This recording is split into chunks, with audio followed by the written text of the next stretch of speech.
Question read करेंगे, समझेंगे तो समझ में आ जाएगा, क्योंकि इसमें लिखना भी होता है। कैसे हम लोग लेट अज्यूम करेंगे, किसको क्या अज्यूम करना है। सो देखो, the cost of 4 pencil 3 pen and 2 eraser is 60 rupees.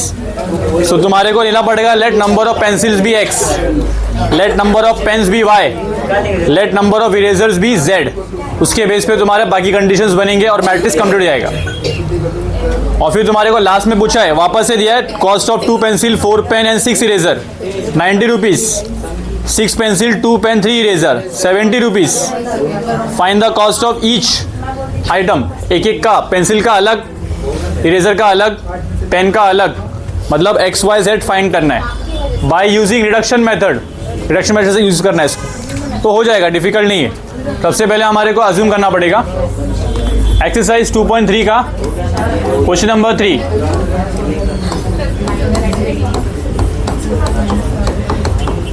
Let the number of pencils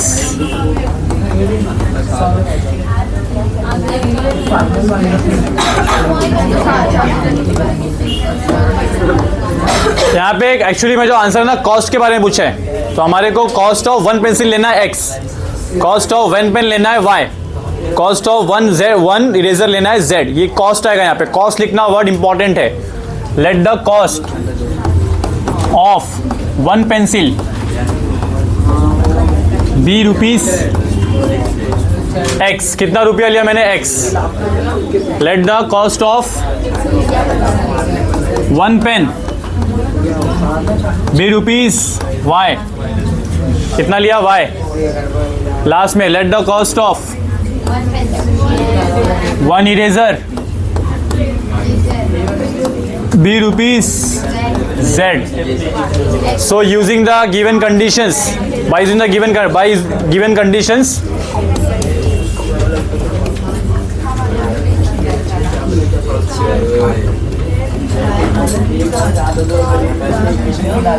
जो भी कंडीशंस दिए उसके बेस पे पहला कितना पेंसिल है, 4 पेंसिल। मतलब देखो, एक पेंसिल x रुपए का है, 4 पेंसिल 4x का आएगा। समझे क्या? एक पेंसिल, एक पेन y रुपए का है, 3 पेन 3 इंटू y का आएगा, प्लस एक इरेजर 2 रुपए का है, तो एक इरेजर z रुपए का है, तो 2 इरेजर 2 इंटू z में आएगा, ₹60। देखो, x का मतलब कॉस्ट ऑफ पेंसिल है, y का मतलब कॉस्ट ऑफ पेन है, z का मतलब कॉस्ट ऑफ इरेजर है। ये क्या है, नंबर। ये क्या है, नंबर। ये तुमने कितना पेंसिल खरीदा। अगर 5 रुपए की पेंसिल है, 4 खरीदा तो कितना हो गया, 20 रुपया। समझे क्या? तो x का मतलब प्राइस है, 4 का ना मतलब कितना पेंसिल खरीद रहे हो, y का मतलब प्राइस है, 3 का मतलब कितना पेन खरीद रहे हो। समझ में आया? तीनों को मिला के 60 रुपया खर्चा हुआ। वैसे ही दूसरा कंडीशन है। क्या कंडीशन है, कितनी पेंसिल, 2 पेंसिल ना, 2 पेंसिल 4 पेन और प्लस 6 इरेजर। आंसर क्या आएगा, 90 रुपया खर्चा हो रहा है। इसके बाद नेक्स्ट बताओ फटाफट। 6 पेंसिल, 2 पेन, 3 इरेजर। आंसर क्या आ रहा है, 70 रुपया। सबसे पहले ये 3 इक्वेशन है, इसको कन्वर्ट करना है in the form ax b form.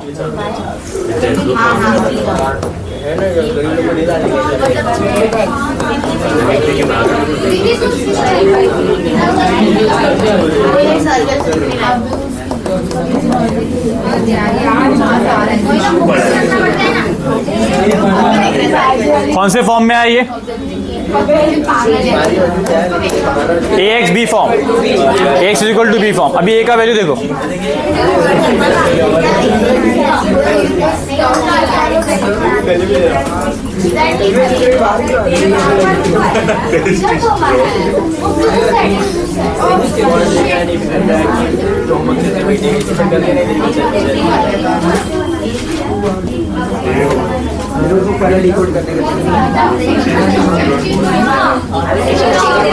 तो यहाँ पे देखो जरा, मैंने a लिखा, सारे कोएफिशिएंट को लिख दिया, ए का मैट्रिक्स बन गया। इसमें 3 वेरिएबल है तो एक्स वाई जेड आया, 3 आंसर है तो बी आया।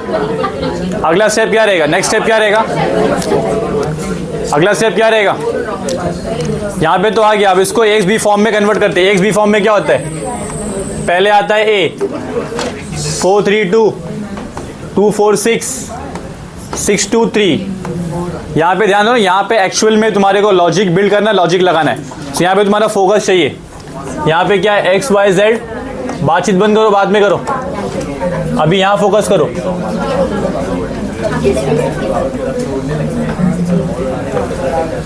सबसे पहले इसका लॉजिक समझो, लॉजिक क्या है इसके पीछे का समझो। पहले सबसे पहले हम लोग करते क्या, इसको कन्वर्ट कर रहे हैं specifically into upper triangular matrix. Upper triangular matrix ही क्यों, उसके पीछे रीजन है। रीजन ये है कि देखो ये मल्टीप्लाई जो होता है ना, तो पहला रो और पहला कॉलम मल्टीप्लाई होता है। सो पहला नंबर हमेशा किससे मल्टीप्लाई होगा, एक्स से। दूसरा नंबर किससे मल्टीप्लाई होगा, हमेशा वाई से। तीसरा नंबर किससे मल्टीप्लाई होगा, हमेशा जेड से। इसमें 3 वेरिएबल है। सो अगर मैंने यहाँ पे 2 वेरिएबल को 0 कर दिया, ये दोनों 0 हो गया, तो ये किससे मल्टीप्लाई होएगा, जेड से। तो तुम्हारे को जेड इक्वल टू समथिंग आएगा, तो तुम्हारे को एक्चुअल आंसर मिलेगा जेड का। किसका आंसर मिलेगा, जेड का। तो we will get the answer of Z. उसके बाद मैंने ऊपर वाले को भी 0 कर दिया, तो जेड मिल गया ना ऑलरेडी। यहाँ पे जो इक्वेशन बनेगा वो कैसा बनेगा, x plus something Y plus something Z. तुम्हारे को ऑलरेडी जेड पता है, जेड पुट करेंगे तो क्या आएगा, वाई। समझे क्या, नाउ तुम्हारे पास जेड है, अब तुम्हारे पास वाई है। ऊपर तीनों यूज हुआ है, एक्स भी यूज हुआ है, something x, something Y, something Z. तुम्हारे पास 2 नोन है, क्या नोन है, जेड नोन है और वाई नोन है। पुट करोगे तो क्या आ जाएगा, एक्स। समझ में लॉजिक क्या है। इसके लिए हम लोग जानबूझ के हमेशा अपर ट्रायंगुलर मैट्रिक्स में ही रखेंगे। और भी मेथड है सॉल्व करने का, ऐसा नहीं कि अपर ट्रायंगुलर से सॉल्व होगा, बट स्टैंडर्ड यही है। स्टैंडर्ड जो है, स्टैंडर्ड मतलब जो प्रैक्टिस सब लोग करते वो यही है। ठीक है, आगे बढ़ते। तो पहले मुझे 6 को करना है 0। क्या करना है, 6 को 0 कैसे करेंगे, क्या लॉजिक लगाएं बताओ, सोचो जरा क्या लॉजिक लगाने का। इसको 0 करना है, R3 - 3 R2। मेरा आ गया एकदम correct. Congratulations. Thank you so much भाई। सबसे पहले देखो हम लोग क्या करेंगे पता है, मैं बताता हूँ लॉजिक क्या है। ध्यान सुनो, ध्यान सुनो, यहाँ पर देखो, यहाँ पर करने के बहुत तरीके, बट यहाँ पर ध्यान दो इधर पे। पहले मैं कर रहा हूँ ये 2 को 0, ये 2 को 1, क्या करो 2 को 1 करने से क्या होगा, इसके बाद क्या होगा, हमारे पास 6 को 0 करने के लिए एबिलिटी आ जाएगी। तो पहले मैं वैसे ही कर रहा हूँ, R2 में चेंज, R2/2। तुम्हारा जरूरी नहीं कि जो मैं कर रहा हूँ तुमको भी वही करना है, बट मेरे पीछे का लॉजिक समझो। लॉजिक तुम अलग तरीके से भी कर सकते हो। मैं क्या कर रहा हूँ, पहले 2 को 1 बना रहा हूँ ताकि माइनस कर सकूँ इसको, जो भी जरूरत पड़ेगी उससे माइनस कर सकूँ। सो होगा क्या, 4 3 2 6 2 3। डिवाइड किया इसको, सेकेंड थर्ड लास्ट बेंच, क्या नाम इसका, निहारिका ना, थोड़ा आवाज़ कम करो ज़रा। यहाँ पे क्या रहेगा, 1 2 3। मैंने डिवाइड किया 2 से। अभी नेक्स्ट y z और ये चेंज नहीं होता है, वहाँ चेंज होगा। वहाँ पे क्या आएगा, 60, 90 का आधा कितना होता है, 45, और यहाँ पे क्या आ गया, 70। अब मेरे लिए सॉल्व करना थोड़ा आसान हो गया, इजी हो गया। अब मैं कहाँ चेंज करूँगा, 6 को 0 करना है ना मुझे। इससे देखो 2 फायदे हुए, दो फायदे कैसे हुए, मेरा 6 0 होगा, उसके बाद ये 1 हो गया, तो 1 को बाद में मैं चेंज कर सकती 0 कर सकता हूँ, ये भी एक फ़ायदा हुआ है। तो सबसे पहले मेरा R क्या चेंज हुआ है, कहाँ पे, R2 में, R3 में चेंज होगा। R3 क्या है, 6, R3 की वैल्यू क्या है, 6, माइनस किससे वैल्यू ले रहा हूँ मैं, R2 से वैल्यू ले रहा हूँ। कहाँ से वैल्यू ले रहा हूँ, R2 से। R2 से क्या वैल्यू ले रहा हूँ मैं, 1। तो कितना करना पड़ेगा R2 को, 6 गुना करना पड़ेगा, 6 टाइम्स करना पड़ेगा। सो अब मेरा चेंज कहाँ पे बताओ, R1 में चेंज है और R2 में चेंज है। R3 में कोई चेंज अभी फ़िलहाल नहीं है।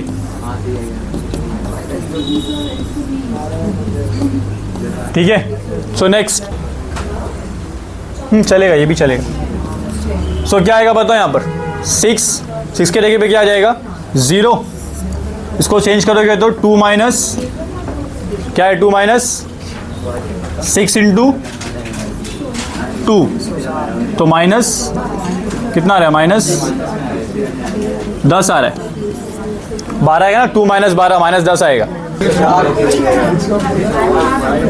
यहाँ पे क्या आंसर आया माइनस 200। हाँ भाई ठीक है डरो मत बड़ा नंबर तो डरो मत। यहाँ पे तुम्हें नेक्स्ट स्टेप क्या करना है चेंज करना है खाली इंटरचेंज R1 को ऊपर R2 को नीचे फिर बाद में क्या करोगे 4 को करना है 0 क्या करना है 4 को करना है 0 उस पर फोकस करो 4R1 minus R2 R2 minus 4R1 R2 minus 4R1। सो मैं इसको थोड़ा शिफ्ट कर रहा हूँ उसके बाद नेक्स्ट पेज ले लूँगा। शिफ्ट करूँ या नेक्स्ट पेज लूँ नेक्स्ट पेज नहीं कर दो इधर ही सर आप दिखिएगा ना वो पेज पे 8 माइनस 12 माइनस 2। सो देखो नेक्स्ट अगला स्टेप क्या रहेगा मेरा R1 R2 हो चुका है R2 R1 हो चुका है ऊपर आ गया 1 2 3 4 3 2 0 माइनस 10 माइनस 15 XYZ 45 ऊपर 60 नीचे माइनस 200। ठीक है अगला स्टेप क्या रहेगा 4 को करना है 0 4 मतलब कौन है R2 है 4 मतलब कौन है R2 R2 में चेंज करना है R2 में क्या चेंज करना है R2 माइनस क्या change R2 minus what R2 minus 4R1। देखो क्या आता है बताओ मुझे क्या आता है। पहला मुझे पता है कि R1 में नो चेंज R3 में नो चेंज। ठीक है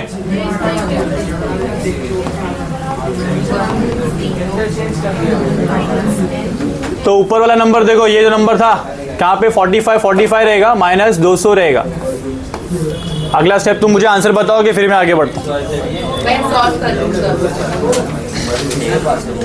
तुम्हारे 2 0 आ चुके हैं बस 1 0 लेके आना है काम खत्म। हाँ भाई हो गया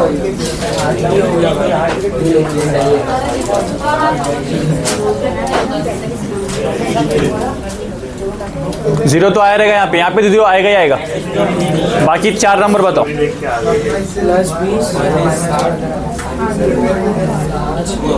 राइट है वेरी गुड पहुंच गया तू आ गया नतीजे पे पहुंच गया। आ सकता है लास्ट में रिजल्ट देखिए कि मालूम पड़ेगा क्या आया फिर तुम्हारे स्टेप को देखेंगे कहाँ गलत किए। ठीक है आगे बढ़े आया कुछ answer very good -5 -10 minus right है। ठीक है देखो एक फ़ायदा है बहुत अच्छा फ़ायदा है कि हमारे पास यहाँ पे 5 आ गया यहाँ पे 10 आ गया। हमारे को 5 से कोई मतलब नहीं है किससे मतलब है 10 से। तो करना क्या है चेंज क्या करना है 10 में मतलब कहाँ चेंज करना है R3 में। अब R3 जो है ना वो नॉर्मल R3 नहीं है वो -R3 मतलब -10 है नॉर्मल 10 नहीं है -10 है। और हमारा नंबर जो ऊपर है वो भी पॉजिटिव नहीं है वो भी क्या है नेगेटिव है। सो यहाँ पे आएगा जो भी मैंने लिया है R2।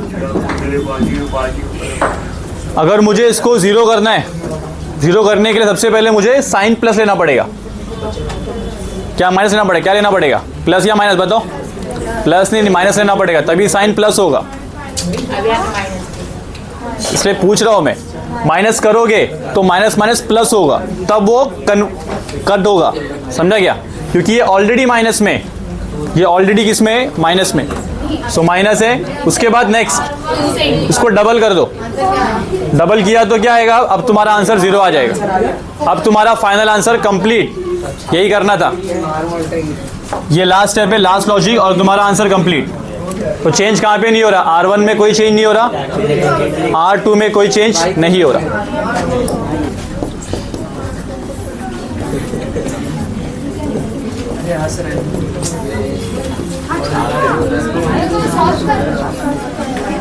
मुझे आंसर बताओ फिर मैं आगे बढ़ता हूँ खत्म हो जाएगा।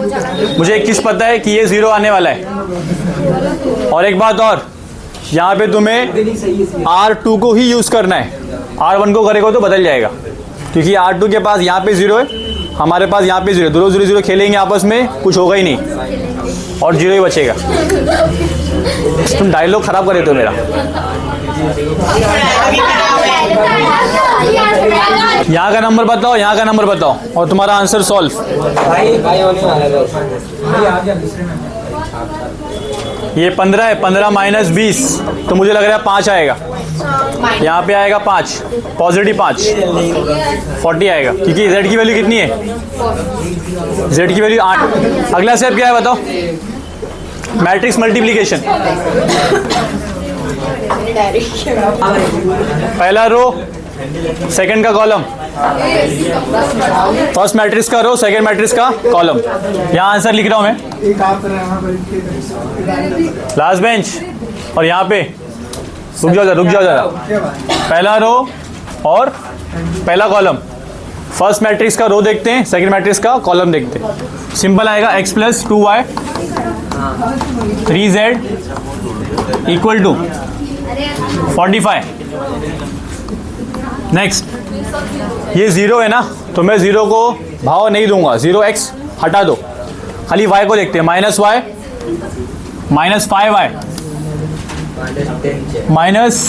-10z, आंसर भी माइनस में, तो आप बाद में प्लस हो जाएगा।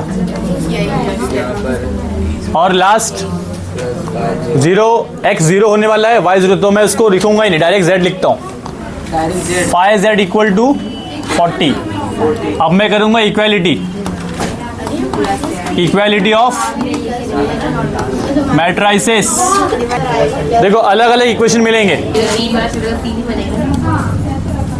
इधर पे आ गया 45, इसको बोलते हैं इक्वेशन नंबर 4, ऑलरेडी हम 3 इक्वेशन लिया था ना।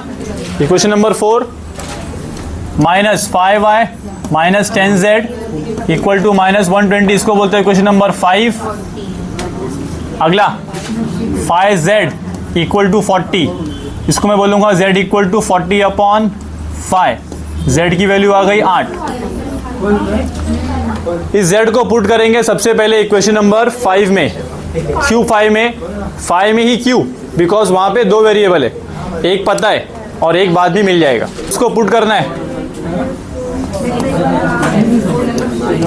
Put z equal to 8 in equation, specifically 5 में ही करना है, ओनली इन 5, तो ही आंसर आएगा। 5 पुट किया तो क्या आएगा, -5y -10 इंटू 8 -120, -5y -80 -120, उसको वहाँ लेके जाओ 40 हो जाएगा, आंसर तुम्हारा वापस से 8 ही आएगा। यहाँ सॉल्व कर देता हूँ, -5y 120, 80 को वहाँ भेज दिया, प्लस 80 हो गया, -5y -40, y की वैल्यू -40/-5, माइनस माइनस कैंसिल, ये भी कैंसिल, y की वैल्यू आ गई वापस से 8, x की z की वैल्यू 8, y की value 8, put y equal to 8 and z equal to 8। अब तुमको स्पेसिफिकली 4 इक्वेशन में से किसी एक में रखना है, हमारे पास 4 ऑप्शन है, मैं जानबूझ के 4th में रख रहा हूँ, वो अभी इजी है मेरे लिए।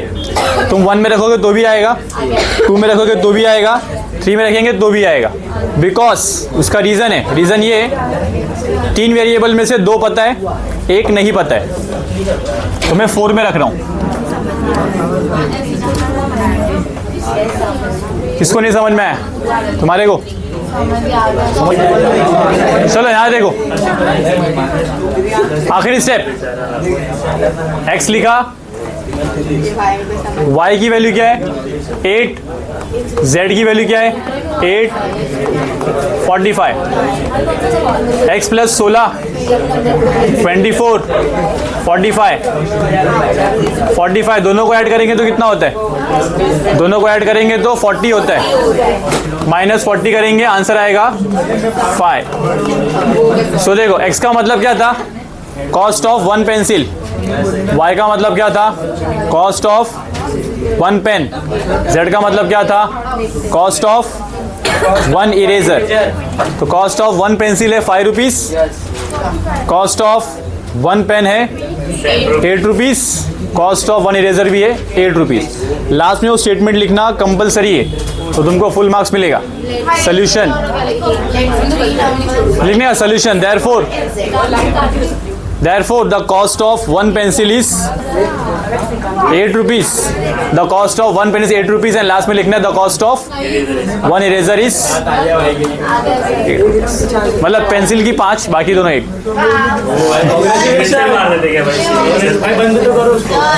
ये क्वेश्चन भी हो गया, 2 क्वेश्चन और है ये।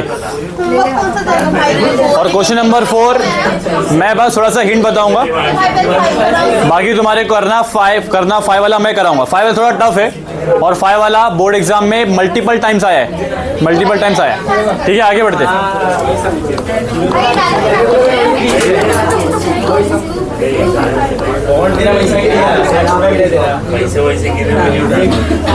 तो देखो 4 के लिए रीड करते हैं, पहले खुद रीड करो। If 3 numbers are added, the sum is 2. देखो पहला कंडीशन, एक एक करके। पहला कंडीशन क्या है, 3 नंबर से लेट 3 नंबर्स भी, पहला लिखना है तुम्हें, let 3 numbers be x, y and z, 3 numbers ले लिया। पहला कंडीशन क्या है, sum of 3 number is 2। Equation ready. Second equation के लिए, If 2 times the second number is subtracted from the sum of first and third, the number we get is 8. तो देखो ये फर्स्ट नंबर है, सेकेंड नंबर है, third number है, तो वहां पे बोला गया है Second number अगर सेकेंड नंबर को ट्वाइस करो, subtract सेकेंड नंबर को ट्वाइस करो और x प्लस वाई से माइनस करो, 1 and 3 से माइनस करो, तो आंसर क्या आता है 8। y first and third plus z होएगा। अरे हाँ, z आएगा, ठीक है। तो देखो लेकिन ये ऑर्डर बराबर नहीं है, मैट्रिक्स के लिए ऑर्डर परफेक्ट होना कंपलसरी है। तुम ऐसे बेकार ऑर्डर में लिख सकते, पहला ऑर्डर क्या है x, अगला ऑर्डर क्या है y, अगला ऑर्डर क्या है z, क्योंकि मैट्रिक्स का कॉलम जो है ना, पहला कॉलम x के लिए ही है तो x ही आएगा, दूसरा कॉलम y के लिए है तो y आएगा, तीसरा कॉलम z के लिए z ही आएगा। ओके डन इतना। तो इसके लिए यहाँ पे चेंज करना है, x माइनस 2y पहले, z बाद में इक्वल टू 8। मैं इसको इक्वेशन 1 नहीं बोलूँगा, किसको बोलूँगा, इसको बोलूँगा, ठीक है, बताने के लिए, समझाने के लिए। थर्ड वाला कंडीशन पढ़ो। And if 3 times the first number is added to the sum of second and third number, we get 4. तो देखो ये कंडीशन सिंपल है, पहले नंबर को 3 गुना करना है, y z को ऐड करना है, आंसर क्या आएगा 4। इक्वेशन 1 मिल गया, इक्वेशन 2 मिल गया, इक्वेशन 3 मिल गया। ये तीनों इक्वेशन के बेस पे जैसा हमने यहाँ पे किया था, लाइक दैट ओनली। यहाँ पे जो पूरा इतना बड़ी कहानी हमने करी थी, दिख रहा है, सारे इक्वेशन को बना के ए एक्स फॉर्म ला के बाद में उसको सॉल्व करके अपर ट्रायंगल्स में लेके आके फिर तुम्हारे को ऐसे टाइप का इक्वेशन आएगा, z निकालना है, y निकालना है, x निकालना है, अब क्वेश्चन नंबर 5। वो पूरा करना है क्वेश्चन नंबर 4 के अंदर। यही सेम स्टोरी करना है तुम्हारे क्वेश्चन नंबर 4 के अंदर। तुम्हारे को स्टार्टिंग के 3 इक्वेशन मिल गए ना, बाकी काम तुम कर सकते हो एज इट इज़। तो ये मैं होमवर्क में दे रहा हूँ, ये दो मैं एज अ होमवर्क। यहाँ लिखा हुआ है HW, इसका मतलब है होमवर्क, किसी को भी डाउट नहीं आना चाहिए। फिफ्थ वाला हार्ड है, पहले करने कॉन्सेप्ट, पहले समझेंगे इसमें कॉन्सेप्ट। मैं रीड करूंगा क्वेश्चन, ये कॉन्सेप्ट थोड़ा सा ट्रिकी है, मैं बता रहा हूँ, ये क्वेश्चन इंपॉर्टेंट है, काफ़ी बार रिपीट हुआ है, तो उसको ध्यान से समझ लो, एक ही बार समझना है, उसके बाद तुम्हारे को हमेशा के लिए याद हो जाएगा। ये समझो है ना, अभी तक जितना भी किया है सबसे अलग है, क्योंकि इसमें एक प्रॉब्लम है, बताता हूँ क्या। इसके अंदर कॉस्ट भी पूछा है, साथ में सेलिंग प्राइस भी पूछा है, समझे, सेलिंग प्राइस भी पूछा है एंड कॉस्ट भी पूछा है। तो पहले समझते हैं कॉस्ट होता है क्या, सेलिंग प्राइस होता है क्या। देखो अगर तुम्हारी टीवी की दुकान है, मान लो ये शॉपकीपर की, ये शॉपकीपर की है, ये जो शॉपकीपर है उसकी टीवी की दुकान है, वो टीवी खरीदता है, ये शॉपकीपर है, इसके पास टीवी है, टीवी कहाँ से इसने खरीदा, बकवास बात में का पहले समझ, इसने क्या किया, खरीदा। तो खरीदने का जो अमाउंट है उसको हमने लिया x, खरीदने का अमाउंट लिया हमने x। उसके कंपनी में, उसके शॉप में VCR भी मिलता है, VCR क्या होता है? CD प्लेयर, जो पहले होता था, आज के ज़माने में काम नहीं है लेकिन पहले कर, ठीक है। सो इसने खरीदा VCR को, इसने खरीदा टीवी, इसने खरीदा VCR। X में खरीदा टीवी, X में खरीदा टीवी, Y रुपए में खरीदा VCR। ये X और Y अमाउंट है, X और Y क्या है? अमाउंट, पैसा। अब इसको बेचने का है,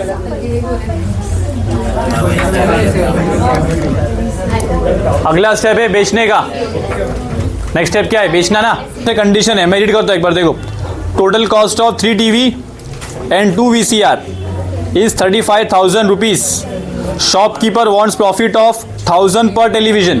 अब उसने बोला टीवी बेचूंगा तो उसमें 1000 रुपया जोड़ूंगा। 1000 रुपया का क्या? उसका मार्जिन, उसका प्रॉफिट। जब भी टीवी बेचेगा तो 1000 रुपये का प्रॉफिट वो चाहिए, उसको 1000 रुपये का प्रॉफिट लेगा। एंड 500 रुपीज़ पर VCR, 500 रुपया जोड़ेगा किसके अंदर? VCR में। सुनो ध्यान से, हम लोग X को ले रहे हैं कॉस्ट, Y को ले रहे हैं कॉस्ट, ठीक है। ये दोनों मिलाकर X के साथ जो मिला उसको बोलेंगे सेलिंग प्राइस, Y के साथ जो मिला उसको बोलेंगे सेलिंग प्राइस। तो याद रखो, कॉस्ट का मतलब X and Y, selling price का मतलब है X + 1000 और Y + 500। और लास्ट में पूछा हुआ है he can sell 2 TV set and 1 VCR and get total revenue of 21,500। Find the cost price and selling price of TV and VCR। तो इसने देखो, इसकी स्टोरी समझो पहले। इसने पहले 3 TV लिया और साथ में लिया 2 VCR, ठीक है। VCR खर्चा कितना है उसको? 35,000। ये उसने खरीदा, अभी तक बेचा नहीं, खरीदा। ये कॉस्ट है, सिंपल इक्वेशन है। मैं क्या करूँगा? X को, टीवी को लूँगा X, VCR को लूँगा Y, 3X + 2Y आ गया। अगले क्वेश्चन में प्रॉब्लम है। क्या प्रॉब्लम है? देखो, थोड़ा सा कॉम्प्लिकेटेड है वो, क्योंकि वो बोल रहा है कि जब वो 2 TV बेचेगा मतलब किस में बेचेगा? बेचेगा तो X में थोड़ी बेचेगा, बेचेगा तो कितने में बेचेगा? X + 1000 में बेचेगा, समझा? खरीदेगा कितने में? X में। बेचेगा कितने में? X + 1000 में। समझे क्या? पहले ये बात समझो, बेचेगा, खरीदेगा X में, बेचेगा X + 1000 में। सो ये इक्वेशन खरीदने का है, कॉस्ट। आप बेचने की बात कर रहे हैं, बेचने की बात करेगा तो क्या आएगा? X + 1000। ये 2 TV बेच रहा है, X + 1000 और 1 VCR बेच रहा है, तो Y + 500। और उसको पैसा कितना मिला? उसको पैसा रेवेन्यू मतलब होता है टोटल अमाउंट, मतलब जो, जैसे ये पेन खरीदा 10 रुपये की, इसको बेचा 15 में, तो मेरा फ़ायदा 5 रुपये का है, बट जो टोटल रेवेन्यू कितने का है? 15 रुपये का। तो टीवी भले X की है, बेचा जो टोटल आया कितना है? 21। उसके गले में पैसा कितना आया? 21,500। उसने 3 TV में से 2 बेचा है, 2 VCR में से 1 बेचा है, समझे? प्रॉफिट में ये हो। अब तुम्हें पता लगाना है कि उसका कॉस्ट कितना है, कितने रुपए का टीवी था, कितने रुपए का VCR था, वो पता लगाना है। सो सबसे पहले हम लोग अज्यूम करेंगे, इसको मैं साइड में रखता हूँ, काम आएगा ये। सबसे पहले हम लोग अज्यूम करेंगे लेट एक्सरसाइज 2.3 का क्वेश्चन नंबर 5 है। लेट द नंबर लेंगे, कॉस्ट लेंगे, क्या लेंगे? यहाँ पे हम लोग लेंगे कॉस्ट, नंबर नहीं लेंगे, क्या लेंगे? Cost. Late the cost of 1 TV be ₹X, the cost of 1 VCR be ₹Y। एक टीवी का पैसा X, एक VCR का पैसा Y। As per given condition, as per first condition हो जाएगा। अभी इसका इक्वेशन बहुत छोटा बनेगा, पर ध्यान दो पहले। X + Y = क्या आएगा? 35,000। ये बन गया इक्वेशन नंबर 1। ये कैसे आया? कॉस्ट की वजह से आया। किसकी वजह से आया? कॉस्ट की वजह से। नाउ अभी आते हैं नेक्स्ट क्वेश्चन पे, इसकी जरूरत अभी नहीं है, मतलब वो नेक्स्ट कंडीशन पे। As per second condition, shopkeeper wants ₹1000 profit.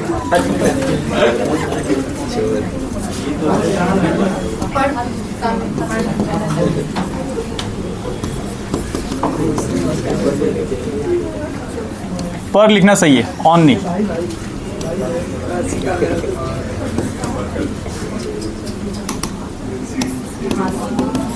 देखो शॉपकीपर को चाहिए 1000 रुपए का प्रॉफिट, 1000 रुपीज ऑन प्रॉफिट लिखना। शॉपकीपर को चाहिए 1000 रुपीज का प्रॉफिट पर टीवी एंड 500 का प्रॉफिट पर VCR। समझा क्या? तो तुम्हारा इक्वेशन क्या बनेगा? As per second condition, as per second condition x + 1000, but उसने एक टीवी बेचा क्या? उसने 2 टीवी बेचा, तो मल्टीप्लाई किससे होगा? 2 से, प्लस VCR कितना बेचा? एक ही बेचा, सो y + 500। टोटल रेवेन्यू कितना आया उसके पास? 21,500। ये इक्वेशन अभी पूरा तरीके से फॉर्म नहीं हुआ है, पहले इसको फॉर्म करते। मल्टीप्लाई करना पड़ेगा 2x + 2000 प्लस y + 500। क्या कर रहे थे? ध्यान देना। मस्ती कर रहे थे। तो मस्ती भी कौन सी कर रहा है? बताने लायक नहीं है। क्या देखो, 2x + y दोनों को मिलाएंगे तो कितना आएगा? 2500 माइनस करेंगे और फिर यहाँ पे 21,500। मैट्रिक्स का जो रूल है वो सिंपल है, वेरिएबल एक साइड, नंबर एक तरफ। सो हम लोग लास्ट में स्टेप में ये करेंगे, क्या करेंगे बताओ? 19,000 आएगा भाई। बरोबर, माइनस करेंगे 2x - + y 21,500 माइनस 2500। तो तुम्हारा आंसर आएगा 2x + y = 19,000। ये equation number 2, equation number 1, equation number 2 दोनों मैंने दिखा दिया। Equation number 1 and equation number 2। From equation 1 and 2 खाली इसमें ये ट्रिकी था, बाकी सब आसान है। इक्वेशन 1 एंड 2 हम लोग पढ़ेंगे वी फॉर्म। क्या फॉर्म करेंगे? क्या फॉर्म करेंगे बताओ? x = b। सो a का कंडीशन, a का क्या रहेगा? मैट्रिसेस 1 1 2 1 2 1। x का क्या रहेगा? xy। b का क्या रहेगा? 35,000 और 19,000। इसको नहीं लेना, इसको लेना। मैंने इक्वेशन नंबर डाला इसके लिए। सो क्या आएगा? 1 1 2 1 xy। सॉरी, यहाँ पे 1 टीवी नहीं है, वहाँ पे ध्यान दो, वहाँ ध्यान दो। यहाँ पे 3 टीवी है, 3। सो 3 आएगा यहाँ पर।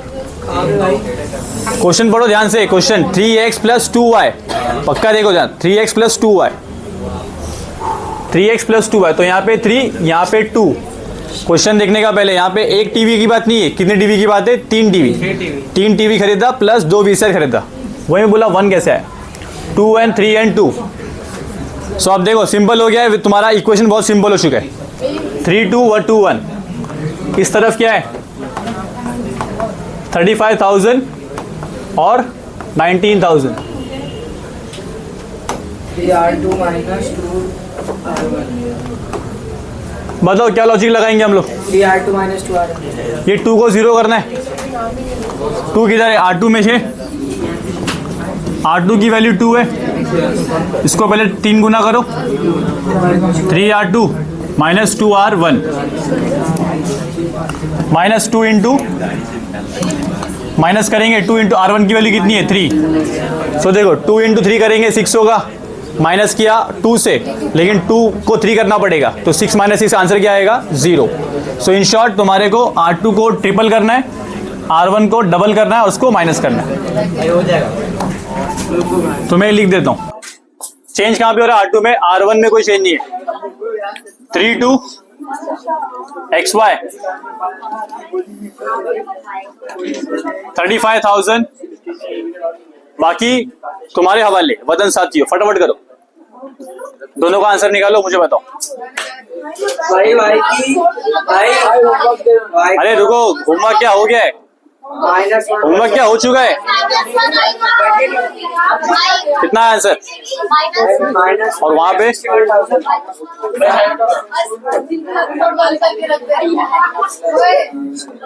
-1 कैसे आएगा? -y हो जा रहा है।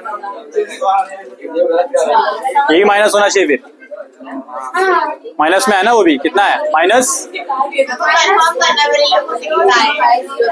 मैंने माइनस, बोलो बोलो 13,000 राइट है।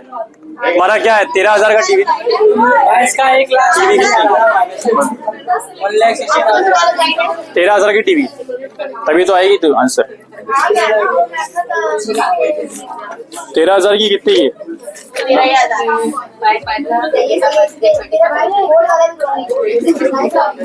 नहीं 3,000 की टीवी, 13,000 का VCR है, मतलब वाई है ना, वाई VCR है, बराबर है। चलो ठीक है, क्या आंसर है तुम्हारा यहाँ पे -1 और यहाँ पर -13,000। सॉल्व किया ना, तुम्हारे पास सॉल्व करके आएगा। सॉल्व कैसे करना है ये लॉजिक लगाना है तुम्हारे को। R2 1 3 माइनस ये -1 आया, बाकी सॉल्व किया, यहाँ पे हमारे पास आंसर है -13,000। और लास्ट में वो भेज दूंगा मैं। लास्ट में क्या आएगा देखो, इक्वलिटी ऑफ मैट्रिक्स करेंगे। इक्वलिटी मैट्रिक्स करने के बाद 3x + 2y equal to 35,000 sorry. और आखिरी में तुम्हारे पास क्या बचा, -y इक्वल टू -13,000। y की वैल्यू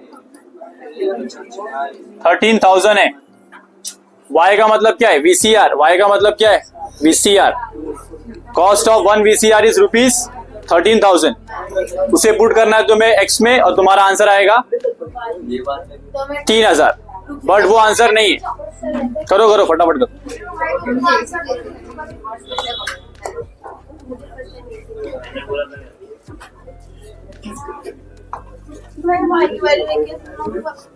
ये VCR की value, yes.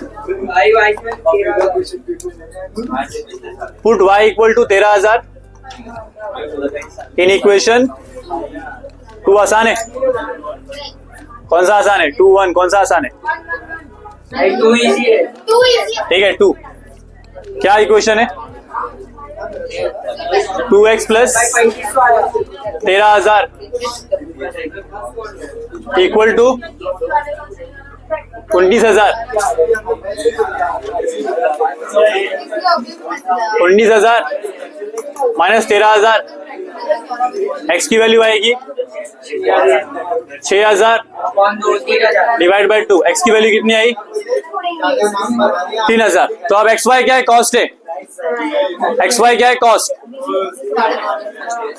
Cost of 1 TV equal to ₹x equal to ₹3,000।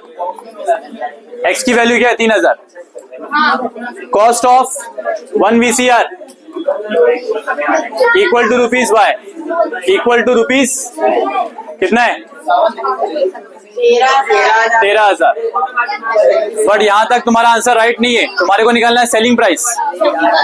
Selling price के लिए टीवी का क्या है, x + 1,000, तो 3,000 में मिलाएंगे तो कितना आएगा, 4,000। VCR का कितना आएगा, y + 500, तो कितना है, 13,000। टीवी सस्ता है, VCR महंगा है। पता नहीं कौन सी अजीब वाली दुनिया है, हमारी दुनिया में ऐसा नहीं होता। स्टेटमेंट लास्ट में स्टेटमेंट लिखना तुम्हारे को, cost of 1 TV is ₹3,000 and 1 VCR is ₹13,000. Selling price of 1 TV is ₹4,000 and 13,500 VCR का। समझ में आ गए, यहाँ पे कंप्लीट।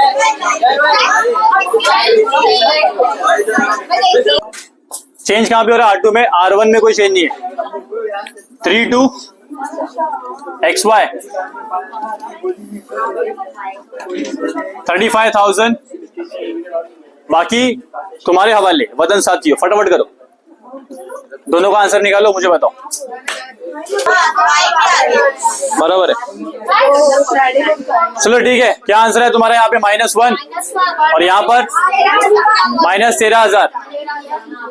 सॉल्व किया ना, तुम्हारे पास सॉल्व करके आएगा। सॉल्व कैसे करना है ये लॉजिक लगाना है तुम्हारे को। R2 1 3 माइनस ये -1 आया, बाकी सॉल्व किया यहाँ पे हमारे पास आंसर है -13,000। और लास्ट में वो भेज दूंगा मैं। लास्ट में क्या आएगा देखो, इक्वलिटी ऑफ मैट्रिक्स करेंगे। इक्वलिटी मैट्रिक्स करने के बाद 3x plus 2y equal to 35,000 sorry. और आखिरी में तुम्हारे पास क्या बचा, -y इक्वल टू -13,000। y की वैल्यू 13,000 है। y का मतलब क्या है, VCR। y का मतलब क्या है, VCR। Cost of 1 VCR is ₹13,000। उसे पुट करना है तुम्हें x में और तुम्हारा आंसर आएगा 3,000। करो फटाफट करो।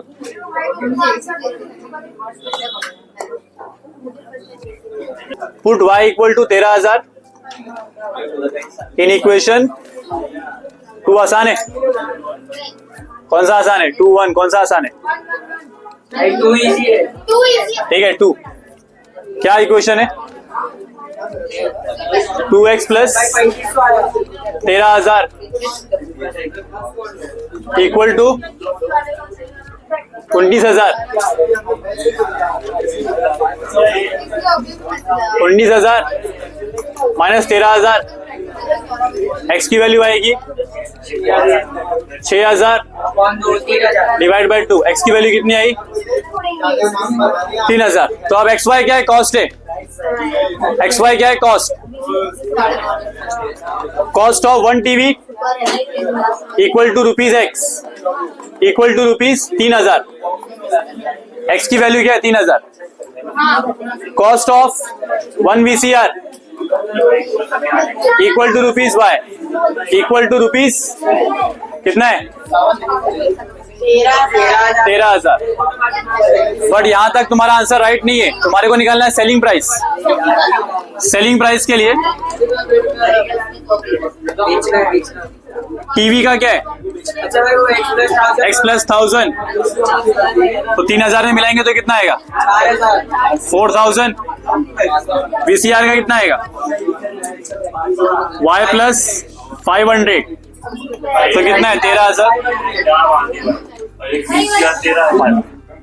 टीवी सस्ता है, VCR महंगा है। पता नहीं कौन सी अजीब वाली दुनिया है, हमारी दुनिया में ऐसा नहीं होता। स्टेटमेंट लास्ट में स्टेटमेंट लिखना तुम्हारे को। Cost of 1 TV is ₹3,000 and 1 VCR is ₹13,000. Selling price of 1 TV is ₹4,000 and 13,500 VCR का। समझ में आ गया ये? यहाँ पे कंप्लीट।